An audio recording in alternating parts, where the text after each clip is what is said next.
Hi, this is the tropical weather update for Friday, June 23rd. As always, the thoughts here are mine alone, and in making official decisions, please consult the National Hurricane Center or your local National Weather Service office for the latest information. We continue to track two tropical cyclones in the Atlantic, very active for the month of June, and these were originating tropical waves coming off the coast of Africa. And usually you'd see something like this, right? The satellite imagery in August, maybe even September, but in June, definitely not. Maybe even July, no. So this is a very surprising scene for all meteorologists around the world that we're seeing systems like this happen this early this year, and that's quite alarming. One of the reasons for this is because of the unusually warm Atlantic waters, which are all basically warmer than average. All of this is warmer than average, which is very alarming. It's also counteracting the El Nino, which means there's warmer waters off the coast of South America, which should lead to increasing shear. And you can see that across the Gulf of Mexico and Western Caribbean. But we are not seeing is shear over the MDR, main development region for tropical cyclones, and that has resulted in Bret and Cindy's formation. Bret is this western system here, and Cindy is this eastern system here. Cindy looks a lot more organized than Bret, but we cannot discount Bret from making any land impacts. In fact, it has impacted the Caribbean islands of the Lesser Antilles, such as Barbados and Martinique. Here is the current IR satellite of Bret. You can notice it's very exposed. There's no thunderstorms. Red and black do not mean heavy rainfall. They actually mean how cold the cloud tops are. And the colder they are, that means the higher the clouds are. And the higher the clouds are, that means the stronger the thunderstorm or cloud system is. So you can see at the end of the loop, you can actually see a thunderstorm buildup over the system center, which is, you can see that low level swirl right there at the edge. But shear from the southwest is ripping the system apart. Most of the convection and clouds are off to the east, leaving just a low level circulation in sight of Bret, and that's where Bret currently is. You can see what I'm talking about much better on the visible satellite.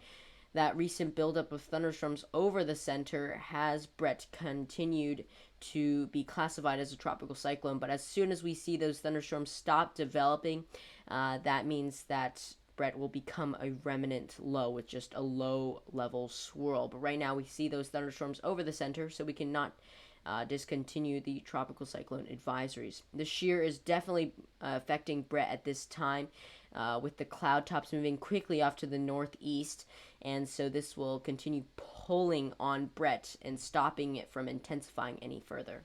Bret currently has winds of 50 miles an hour. It's moving west at 21 miles an hour, but in the loop, it's actually moving a little west-southwest, so we'll see how far south it goes. Definitely not reaching South America, and definitely not impacting enough for tropical storm warnings. Again, the National Hurricane Center has discontinued all tropical storm warnings for the Caribbean islands, so it looks like Bret's impacts have basically completed. Now let's talk about Cindy, which looks a lot more organized both on the IR satellite, the visual satellite, and the water vapor imagery. So let's take a look at IR imagery first. This shows that we have some healthy looking thunderstorms developing right over the center. In Bret's satellite imagery, you could see the low level swirl, but here you cannot, and that is an indication that shear is not affecting Cindy as much as it is Bret. So we see these thunderstorms blow up, which indicates that Cindy is maintaining at least its 50-mile-an-hour strength. Here's the current visible satellite imagery of Cindy as the sun is setting. Notice here's a low-level swirl. It was coming up on the western edge of the thunderstorms just as those thunderstorms begin to build up again. So it's indicating that Cindy is at least maintaining its strength. Now, all day, Cindy has been in a lull of intensification. It hasn't really intensified a lot, but now we're seeing those thunderstorms build up once again, and I expect the intensification process for Cindy to continue. Another thing to note here is the outflow from Cindy. These are the upper level cloud tops moving away from the system. And you might think that's bad, but that means that the system is breathing, right? The energy comes into the system and it comes up the top. So that those clouds are the indication that Cindy is breathing and breathing well, unlike Bret, which is weakening while Cindy is intensifying. Here is the current track forecast from the National Hurricane Center. Notice Cindy has a maximum sustained wind of 50 miles an hour. It's moving west-northwest at 16 miles an hour. Again, this wind speed has stayed the same all day today, but I expect it to start increasing as soon as 8 p.m. AST.